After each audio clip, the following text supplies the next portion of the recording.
The third option that we see in Han comes into focus with Wang Mang. Remember, Wang Mang was the Confucian-trained bureaucrat who had usurped the Han throne and created his new or renewing dynasty.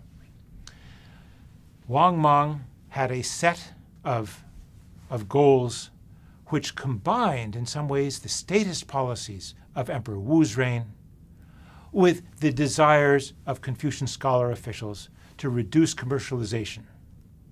One great difference: Confucian scholar officials wanted to bring back the troops. After all, if the troops had been brought back, if the empire was not aggressive on its borders, there would be no need to raise revenues. But Wang Mang wanted to return to a strong and wealthy state that was expanding. He did not oppose the expansion of state monopolies. He was interested in restoring them, bringing in more revenue through state control over industry.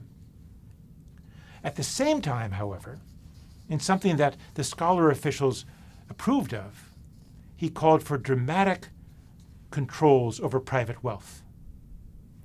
Let me give you some examples. He wanted to forbid the private sale of land, that land should be returned to the state and the state should redistribute it, thus limiting great private estates.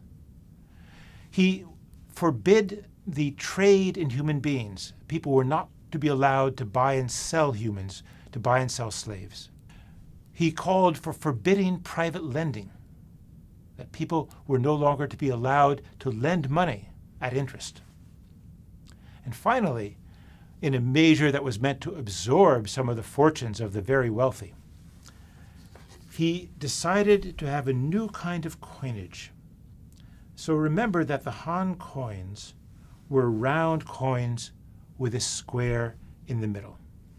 Wang Mang's coins are these sort of like square in the middle, round at the top, but sort of like knives going down. So overnight, the new coins were promulgated and people lost their hoards of private wealth. Wang Mang's policies were aborted by a rebellion against Wang Mang. He had usurped the throne in 9 AD. In 23 AD, a rebellion breaks out against the new dynasty, the Xin dynasty, and he's soon off the throne. But what's interesting about that is that this policy, the policies of Wang Mang, were actually far more statist, far more state-oriented than the policies of Emperor Wu's reign. Emperor Wu's reign went along with increasing private wealth, building great estates, amassing great fortunes. But for Wang Mang, the state was to be in total control of the economy and in control of society. It would be more equal, but the state would have control. And this is a characteristic of those later times in Chinese history when people have adopted the notion of new or renewing as the definition of their policies. In the 1070s under Wang Anshi, in the 1950s in the policies of Xin Zhongguo, New China under Mao Zedong, both took the same tack.